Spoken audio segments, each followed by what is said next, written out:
Hello everyone, welcome to ज्ञान का बस्ता। आज के इस वीडियो में हम बात करने वाले हैं एमएससी जूलॉजी के पेपर नॉन कॉर्डेटा के इम्पॉर्टेंट क्वेश्चंस की।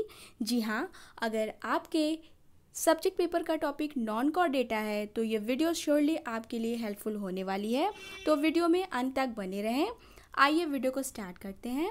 वीडियो स्टार्ट करने से पहले मैं बता दूं, किसी भी एग्ज़ाम को क्लियर करने के लिए दो बहुत ही इम्पॉर्टेंट फैक्टर होते हैं, जिसमें से फर्स्ट है आपके पेपर का सिलेबस और सेकंड है प्रीवियस ईयर के क्वेश्चन पेपर।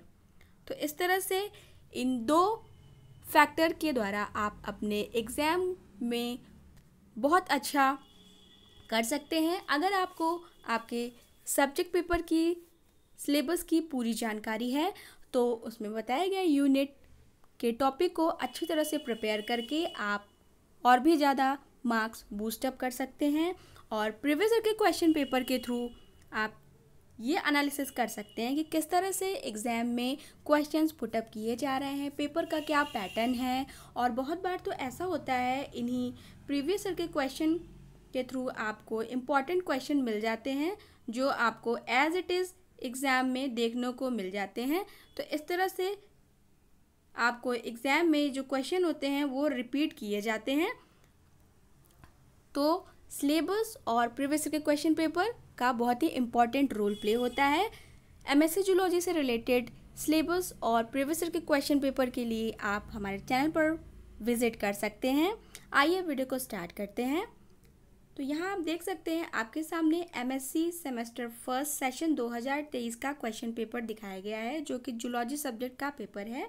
और ये पेपर है नॉन कॉर्डेटा के जनरल अकाउंट्स के बारे में। इस पेपर की जो टाइम ड्यूरेशन है वो है 2 आवर्स की। ये पेपर 75 मार्क्स कैरी करता है।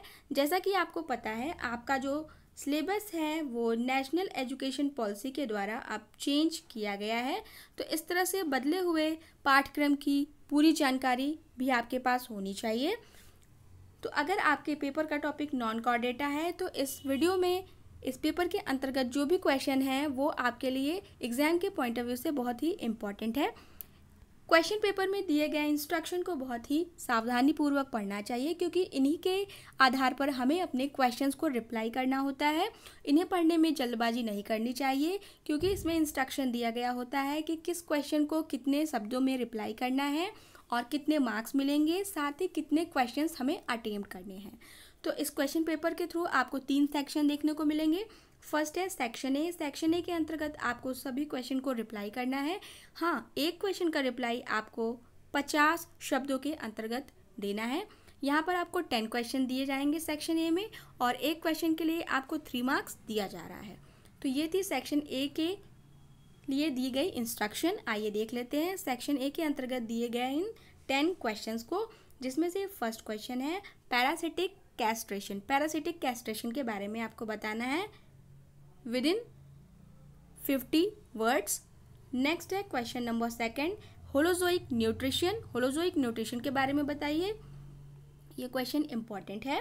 Next, coelom ducts. Coelom ducts के बारे में बताना है। फोर्थ है माउथ पार्ट ऑफ मॉस्क्विटो। मॉस्क्विटो के माउथ पार्ट्स के बारे में बताना है। तो यहाँ आप देख सकते हैं आपको क्वेश्चन में डायग्राम ड्रॉ करने के लिए तो नहीं कहा गया है, बट अगर आप ड्रॉ कर सकते हैं तो ज़रूर से ड्रॉ करें। इससे आपका जो मार्क्स है वो और भी ज़्यादा बूस्टअप होगा, और स्टूडेंट्स के कंपेयर में आपके आंसर का जो रिप्रेजेंटेशन होगा वो बहुत अच्छा होगा। आप चाहे तो आंसर लिखने की स्ट्रेटेजी का वीडियो भी देख सकते हैं, जो कि हमारे चैनल पर अपलोड किया गया है। नेक्स्ट देखिए question number 5, anisogamy. Anisogamy के बारे में बताइए। सिक्स्थ है सिमेट्री इन सेलेंट्रेट। सेलेंट्रेट में किस तरह की सिमेट्री देखने को मिलती है, इसके बारे में आपको बताना है। Next question number 7, metamerism. Metamerism ये इंपॉर्टेंट है, ये रिपीट किया जाता है। नेक्स्ट देखिए 8th क्वेश्चन है पार्थिनोजेनेसिस। पार्थिनोजेनेसिस के बारे में बताइए।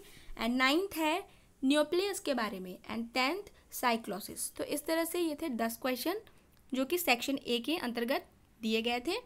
नेक्स्ट आते हैं सेक्शन बी में। सेक्शन बी में आपको 4 क्वेश्चन को अटेम्प्ट करने हैं, और एक क्वेश्चन का रिप्लाई आपको 150 वर्ड्स में पूरा करना है। तो आइए देख लेते हैं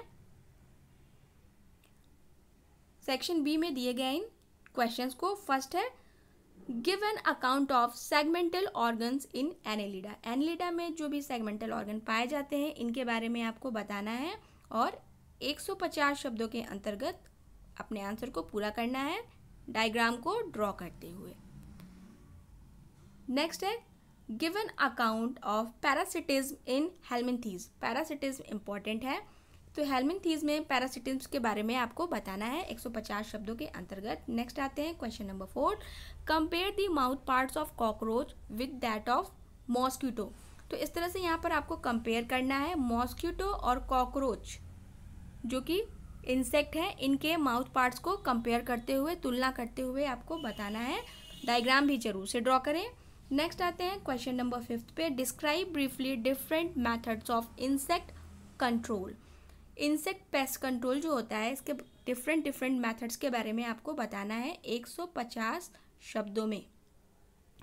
next question number 6, give a brief account of reproduction in protozoa. Protozoa में रिप्रोडक्शन के बारे में आपको बताना है। नेक्स्ट आते हैं क्वेश्चन नंबर 7 पे, discuss the general organisation of rotifers. Rotifers के जर्नल ऑर्गेनाइजेशन के बारे में आपको बताना है। नेक्स्ट आते हैं क्वेश्चन नंबर 8 पे, describe torsion in gastropods. Gastropods में जो टॉर्सियन पाए जाते हैं इनके बारे में आपको बताना है। तो इस तरह से 4 क्वेश्चन अटेम्प्ट करने थे सेक्शन बी के अंतर्गत। एक क्वेश्चन के लिए आपको सेक्शन बी में 6 मार्क्स प्रोवाइड किया जाता। नेक्स्ट आते हैं सेक्शन सी में। सेक्शन सी के अंतर्गत आपको किन्हीं 2 क्वेश्चन को रिप्लाई करना है और एक क्वेश्चन का रिप्लाई यहाँ पर 450 वर्ड्स में पूरा करना है। एक क्वेश्चन के लिए आपको 10.5 मार्क्स दिए जाएंगे। तो इस तरह से ये लॉन्ग क्वेश्चन का सेक्शन है। आते हैं सेक्शन सी के क्वेश्चंस पर। फर्स्ट है question number 9, discuss the evolutionary significance of echinoderm larva and describe important larval forms found in it. तो यहाँ पर आपको इकाइनोडर्मेटा के इवोल्यूशनरी सिग्निफिकेंस के बारे में बताना है कि किस तरह से इनके लार्वर में इनका सिग्निफिकेंस है। साथ ही इसके इम्पॉर्टेंट लार्वल फॉर्म्स के बारे में बताना है कि किस तरह से लार्वल फॉर्म्स इकाइनोडर्मेटा में पाए जाते हैं। तो इस तरह से आपको 450 शब्दों में आपका आंसर पूरा करना है डायग्राम के साथ। नेक्स्ट आते हैं क्वेश्चन नंबर 10 पे, give a detailed account of canal system in sponges. Sponges में जो कैनाल सिस्टम पाए जाते हैं इसके बारे में आपको बताना है 450 शब्दों के अंतर्गत। नेक्स्ट आते हैं question number 11, discuss the larval forms of crustacea and their evolutionary significance. Crustaceans के लार्वल फॉर्म्स के बारे में बताइए, साथ ही इनका क्या सिग्निफिकेंस है इसके बारे में आपको बताना है। नेक्स्ट क्वेश्चन नंबर 12 है, give a detailed account of adoptive radiation in Mollusca. Mollusca में जो अडॉप्टिव रेडिएशन पाया जाता है इसके बारे में आपको बताना है। तो इस तरह से सेक्शन सी के अंतर्गत आपको टोटल 4 क्वेश्चन दिए गए थे और इन 4 क्वेश्चन में से आपको 2 क्वेश्चन को रिप्लाई करना था। तो ये था नॉन कोर डेटा के अंतर्गत दिया गया इम्पॉर्टेंट क्वेश्चन।